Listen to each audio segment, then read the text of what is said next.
Hi and welcome back, students. Today we are starting a new course called Ethical Hacking, where we'll be covering different techniques, tools, and countermeasures in order to protect your system.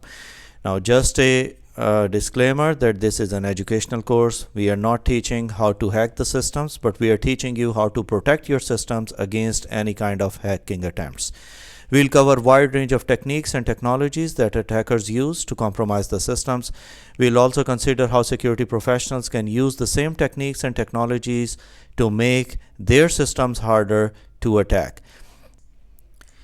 Now, first of all, as far as the objectives of this chapter is concerned, we'll explain the current state of hacking and penetration testing, including ethical and legal implications. Then we'll talk about penetration testing techniques and the role of an ethical hacker. Later in the chapter, we'll distinguish the different motives of hackers and determine the basis of their attacks. Then we'll describe the history of hacking and we'll explain the evolution of hacking. And finally, we'll explain why the information systems and people are vulnerable to manipulation. Now, if we'll talk about the profiles and motives of hackers, they are basically divided into 5 major chunks. The first one is good guys, then amateur, then criminals, then ideologues, and then the nation-state actors.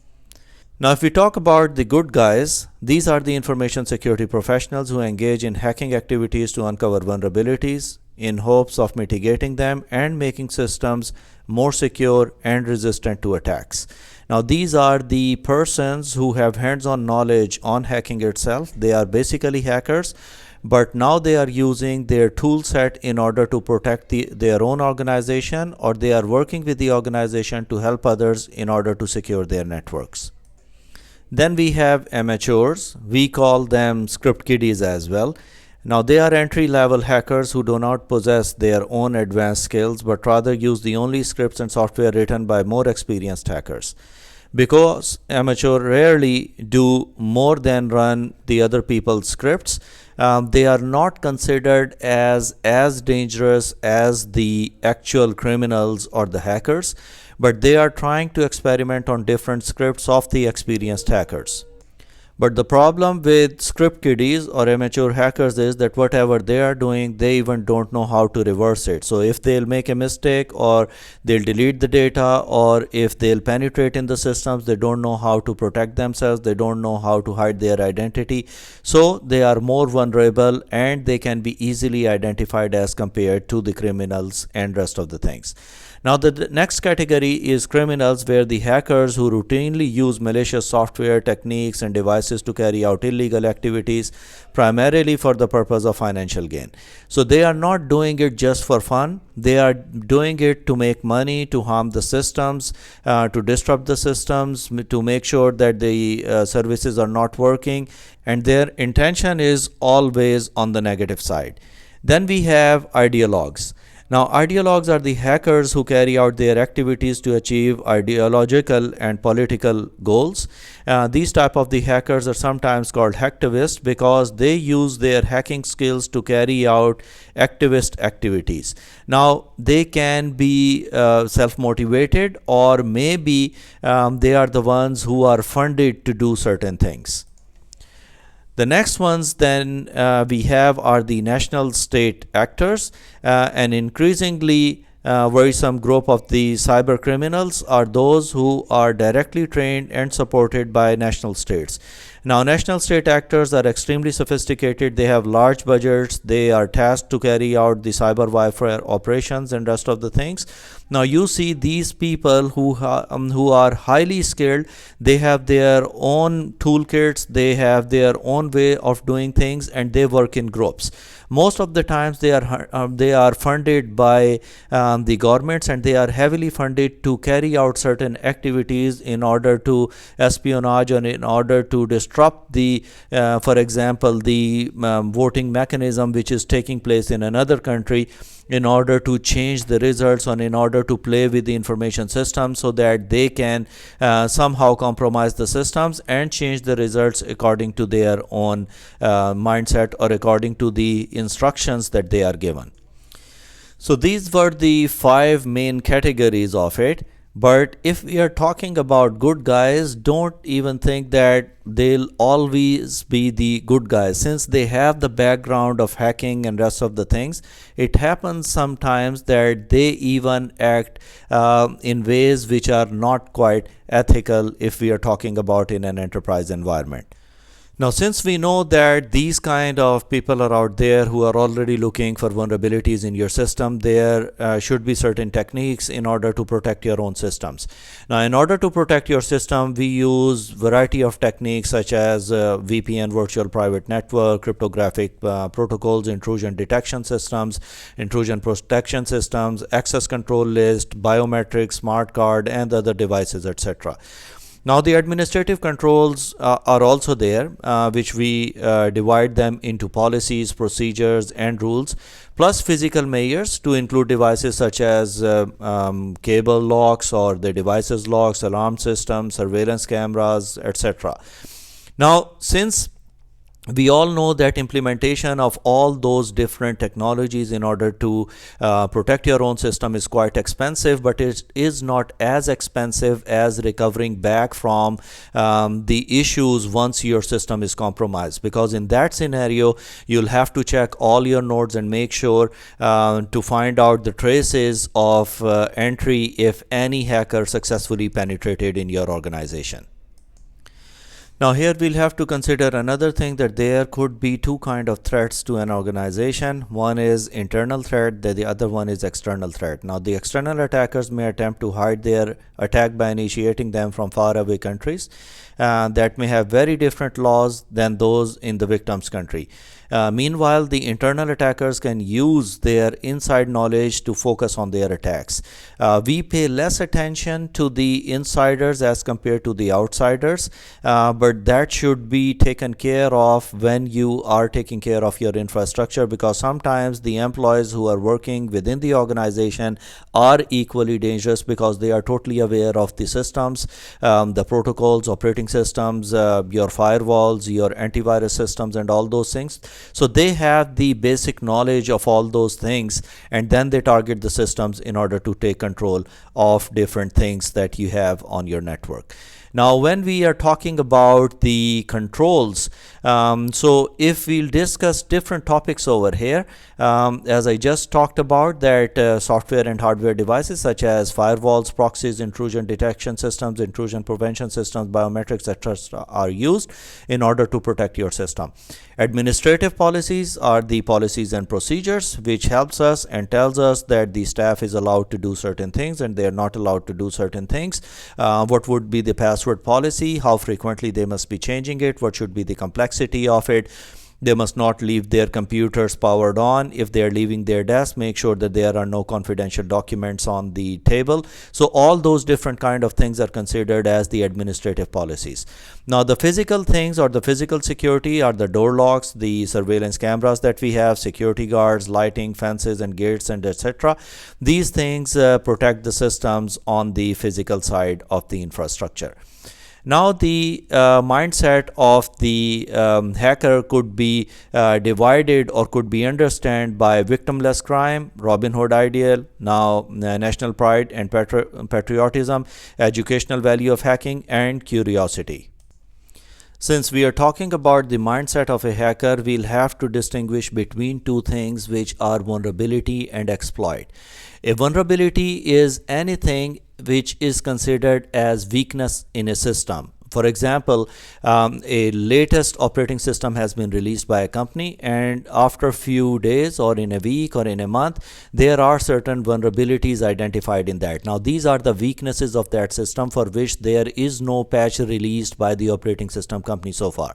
Now, if it's in the news and people are aware of it, that that's a known vulnerability of a system, now these hackers would try to penetrate or would try to exploit this vulnerability. Now, the exploit refers to a piece of software, a tool, or a technique that targets or takes advantage of the vulnerability of the system. Now, that gives them a privilege escalation, loss of integrity or confidentiality, or denial of service on a computer or a system and resource. So we will say that the successful attack depends on the attacker first identifying and then exploiting the vulnerability of the system. Now, the hacker mindset says that it's a victimless crime because humans are not directly the target, so we can commit the crime on the computer. So we are not harming the humans, we are exploiting the vulnerabilities of the system.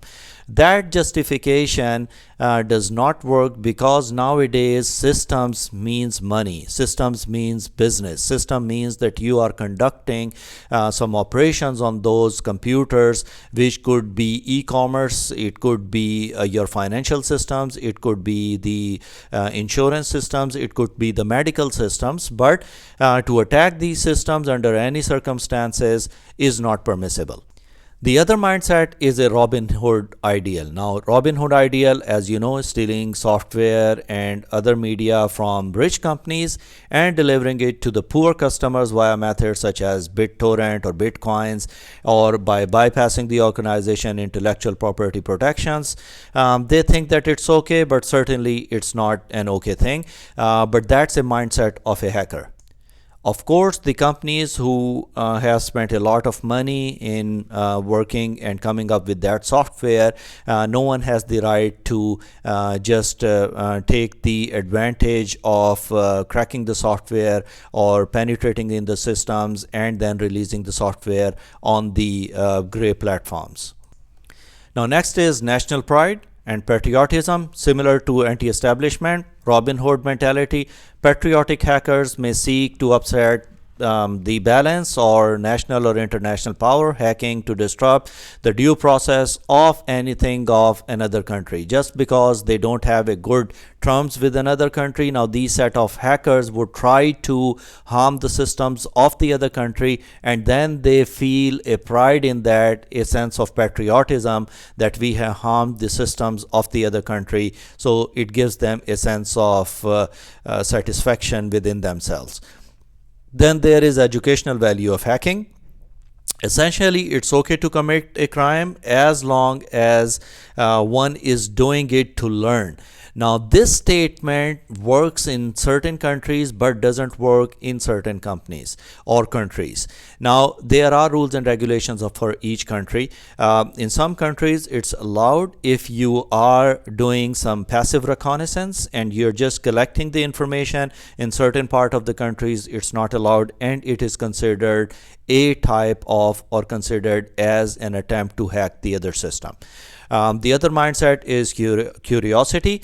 Breaking into the network is okay as long as you don't steal or change anything. Now, again, this kind of mentality works in certain countries but doesn't work in lots of other countries, because consider that if you'll find a bank or a protected area, it was open late night and you are just going inside just to check the things, it's never an okay thing. If the law enforcement authorities would see you entering those premises, of course you are subject to the law.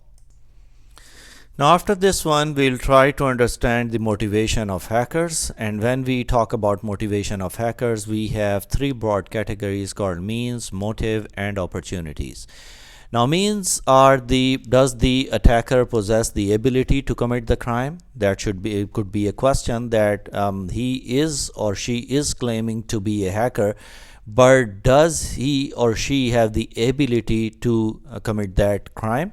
What could be the motive? Does the attacker have a reason to commit the crime? If he has something in mind or he is deliberately trying to affect a system or an organization. And the last thing is opportunity. Does the attacker have the necessary access and time to commit the crime? If he has all the tools and the kind of skill set in order to launch an attack against an organization. Now, focusing on the second point, motive, helps us better understand why an attacker might engage in hacking activities. Early pioneers of hacking engage in those activities almost exclusively out of curiosity. Today, the hackers may have any number of motives, many of the which could be anything, but similar to the motives for committing traditional crimes these days, which is divided into beneficial contribution, status validation, monetary gain, or ideology. Now, beneficial contribution is hackers with the motive are not criminals. White hat hackers are also called ethical hackers because these are the information system professionals who engage in hacking activities to help their organization systems to be more secure. So rather than a hacker which is actually or could potentially harm your system by hacking into the system, they try to test their own systems before an attack takes place. So that gives them a first-hand information about the systems which could be vulnerable, and then they'll try to protect their systems against any kind of attempt which could be made against their systems. The main difference between an ethical hacker and an unethical hacker is ethical hacker first asks for the permissions to do things, and they'll have a complete paperwork, terms and conditions and all those things, and then they'll penetrate in the systems with the permission. Whereas the hackers will never ask you those things, they'll just penetrate in the system and they'll try to harm the services or the applications that you are running. Now, another motive of a hacker is a status validation. Many of the today's hackers aim to make the name of themselves. Each successful attack gives them more status and elevates their reputation. So they are the guys who are actually script kiddies. They don't have the skill set, but they use the tools of other experienced hackers, and then they modify the scripts to make them more lethal towards the organizations or towards the systems for which the known vulnerabilities are identified, and then they try to penetrate in the systems. Now, they are doing it just for fame sometimes, to have their names to be in the news, to be announced as a set of hackers who have penetrated in the national databases and all those different things. So they are doing it just for status validation. Monetary gain is to most of the today's malicious hackers are specifically targeted to either generate revenue for the attack or deny the revenue to the target.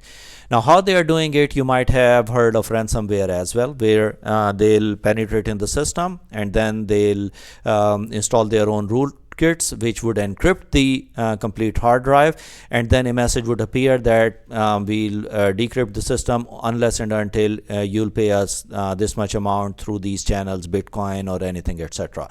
So they are doing it just for the monetary values, or they'll deny access to your own databases and applications. Now, ideology is the hacker in this category use technology to achieve ideological goals. They are often labeled as hacktivists. They can also be nationalist or national state actors.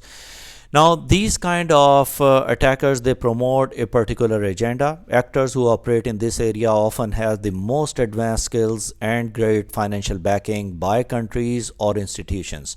Due to their high level of sophistication coupled with the robust funding and ideological, hackers can be the most dangerous cyber criminals, resulting in grave and global consequences. Now, briefly, if we'll talk about the history of hacking or computer hacking, it started from 1970s, where the first mainframe hacking took place, and in 1998 the first internet worm was introduced by Mr. Robert Morris, and that was the first kind of worm which was released which affected the computers. In 1995 was first website was had the defacement, where the website was compromised. Late 1990s and early 2000, malicious hacking greatly increased for financial gain because companies started using internet for their financial activities online, buying and selling, and some of the credit card and debit card transactions took place online. So they saw a lot of potential in that to hack the systems to have the financial gain. Last 2 decades, hacking community adapted a new team ethics or work style, leadership, etc. in order to harm the systems. Now, throughout the course, you might be hearing quite a lot about ethical hacking and penetration testing. Now, again, just to explain it, an ethical hacker requires permission and a contract to engage in penetration testing. A normal hacker would never do that. So what a ethical hacker would do, it would seek a permission from the company. Sometimes ethical hackers are from within the organization. Sometimes these are the companies which are expert in penetration testing. They are given a contract to conduct the penetration testing on your own systems. So there is a paperwork for that. After getting proper permissions, they'll engage in penetration testing, which would be structured. They'll keep a note of everything. They'll be reporting that what tools they are using or what tools they have used, and they must have the skills that if they have penetrated in a system, they must be able to recover back or to fix all the issues or any changes that they have made throughout the penetration testing. The structured and the methodological means that the investigating, uncovering, and attacking and reporting on the target system strengths and vulnerabilities. Primary goal is to determine whether a specific resource can be compromised or not. So by penetration testing, you can actually check the strength of your system, that how good is it and how well it would respond if an actual attack would take place. Now, we'll further divide it into two categories called black box testing and white box testing. Black box testing used to simulate how the attacker views the system. No knowledge of the system is provided to the testing team. So a team is there, it could be internal or an external, and then they'll tell them that this is the system that you'll be penetrating today. They are not given any information about the operating systems, antivirus, firewalls, or any kind of protections that you have system. That helps us in understanding that how an attacker would see a system if he'll engage with the systems or an infrastructure for which they don't have any knowledge at all. So they then calculate that how they are penetrating, what were the weaknesses, and all those different things. White box testing is advanced knowledge provided to the testing team, that they'll provide that this is our HR system, we are using this database, and this system would be open for you. You can try to test it and then give us the results. Now, if you want to get the actual information or the actual results, it's usually the black box testing, because it gives us a real-time scenario and an actual situation how the attacker would attack to a system. Now, in any kind of scenario, whether you're going for black box testing or a white box testing, it's always recommended to have a complete backup, rather multiple backups of the systems before the actual penetration test takes place. Here, there is always a confusion between a penetration testing or a vulnerability assessment. Now, penetration testing is often confused with vulnerability assessment, but they are actually two quite different goals, and they are two quite different techniques. On one hand, primary goal of a penetration test is to determine whether a specific resource can be compromised or not. If the tester finds a single weak access point or a vulnerability in a system, they will exploit that weakness. On the other hand, a vulnerability assessment is a survey of a system to identify as many vulnerabilities of a system. So it's only identifying the vulnerabilities, they are not exploiting that vulnerability. While penetration testing may accompany a vulnerability assessment, the two activities are quite different exercises. Since we have covered black box testing and white box testing, now we'll try to understand the role of an ethical hacker. The role of the ethical hacker could use the skills and knowledge acquired through training and experience to develop an understanding of a hacker mindset and simulate a hostile attacker. Now, as I told you earlier, that these ethical hackers are also actual hackers who learned it with experience, and they have tested these techniques on their own computers in organizations, and now they are using the same knowledge that they have in order to protect the systems if they are working and they are associated with a group which is dealing in cybersecurity. You can only protect your systems if you know that how the hacker would look at the system and how we do it. Now, a ethical hacker will always a request for the permission must be in the written form from the victim, that before any activity takes place, you get the proper paperwork done, and then you'll attack the systems. Now, use the same strategy as a malicious hacker. They participate and use as many of the same tactic strategies or tools which a hacker would use. Use care to avoid harming the system. Ethical hacking can harm the systems. So as I told you earlier, that it's better to take proper backups and to take special care if you are dealing with systems which are quite sensitive. You need advanced knowledge of the hacker techniques. So you'll ask them that what is the skill set of the hacker or the ethical hacker who is actually trying to penetrate in your system or testing it. And he must also have the knowledge of the hacker mindset, that how they will be penetrating in your systems, what are the things that they look for before they actually launch an attack. And then the rules of engagement. Ethical hacking requires the rules of engagement or guidelines to be established prior to any activities.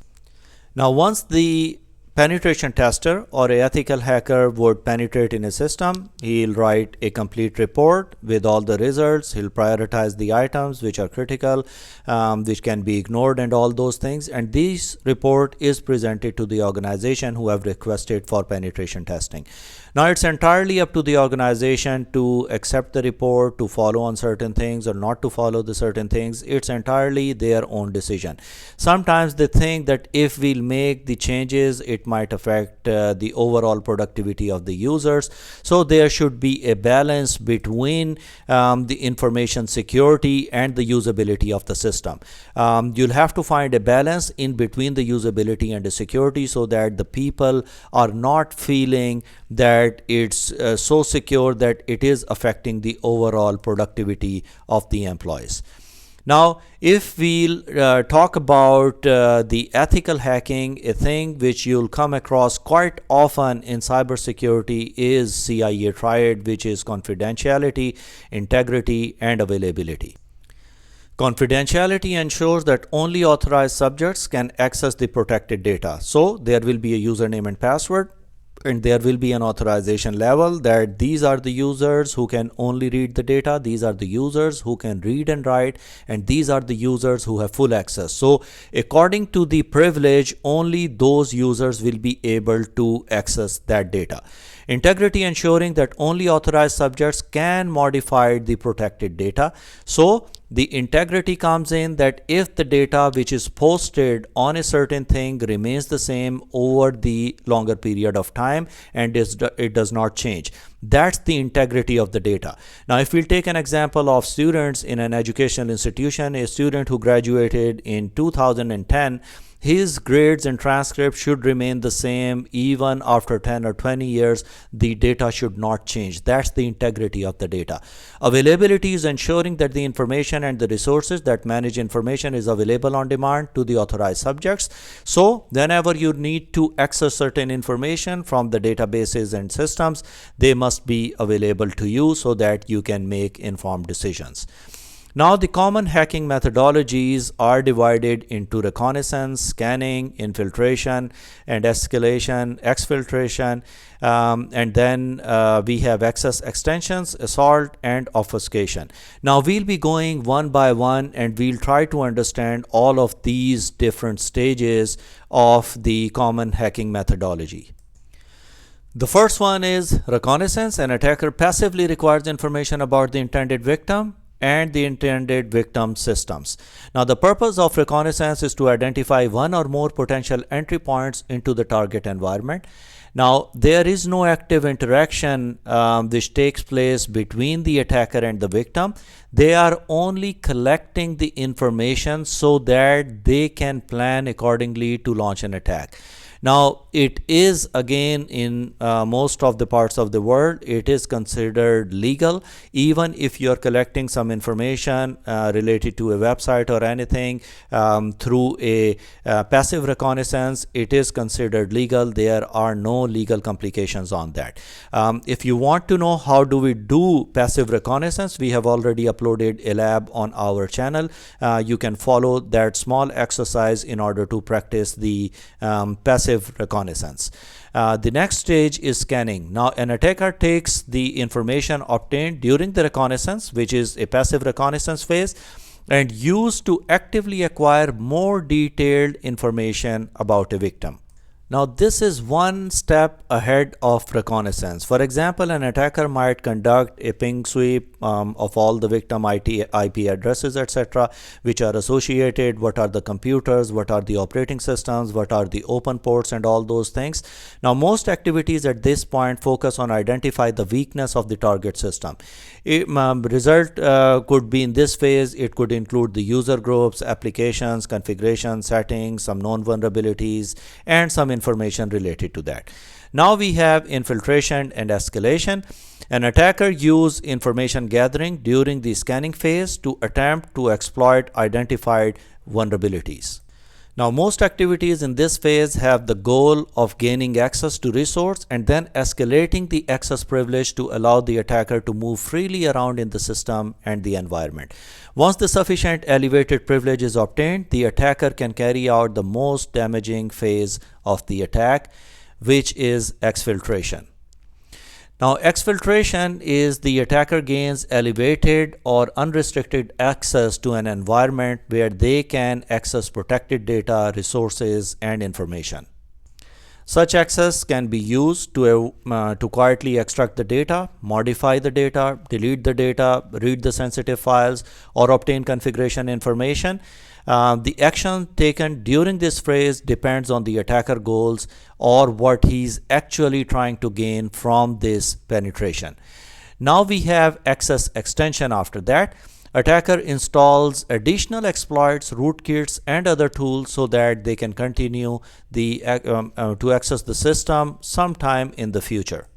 Now they might install the rootkit and leave. They can launch the attack at that very moment. They can leave and they can come back again. So they are installing these rootkits on the system so that they'll have repeated access to the system. Once these exploits are installed, the attacker can re-enter the system with the elevated privileges with a very little effort whenever they want to access it in future. Now the next phase is assault. Now, assault is the phase is not present in all type of attacks. When present, the attacker exfiltrates the confidential data. The attacker will likely skip any overt destructive actions as well. Although exfiltration can occur silently, assault leaves no questions that an attack is in progress. So the actual target cannot judge or cannot even feel that they are under attack unless they have intrusion protection and detection systems. The assault phase is the stage in an attack where the most damage occurs. An attacker could remove or modify critical configuration files to alter the way in which a computer or device operates. Likewise, the attacker could change the data, programs, it can alter the systems, physical devices are directed to operate as well. In short, the assault phase is the phase where the attacker who really wants to cause the damage would be operating at this level. Then we have obfuscation for attackers who want to clandestine. Obfuscation is the phase in which they cover their tracks. Now, with the elevated privileges, attackers can often modify the log files or their artifacts and their activities to install additional malware to erase any traces, logs, whichever could identify their presence on the system. This makes it difficult to track or the attackers and subsequently stop them from launching further attacks. Now, obfuscation is also about the way you encrypt the files that are posted on different programming languages as well. For example, if a web server is compromised, which is capable to run .NET applications, the attacker can modify one of the .NET files. It would embed its own code. So by looking at the files, you cannot identify that that's an obfuscated code which is appearing in the programming of the page at the back end, and it would be executed by the web server. So obfuscation is a technique through which they hide their presence in the systems. Now we'll try to see the steps of ethical hacking. In ethical hacking, first of all, the thing from where we start is the planning. We'll plan it, then we'll discover the ports or the systems, and we'll keep on reporting at the same time. Further, after the discovery, they'll find the vulnerabilities in the system and they'll attack those vulnerabilities, and then again they'll write a report on it. Once they'll attack the system, additional discovery of the data, that how deep they can go in the system and how deep in detail they'll get access to, again it would come to discovery and they'll be writing a report on it.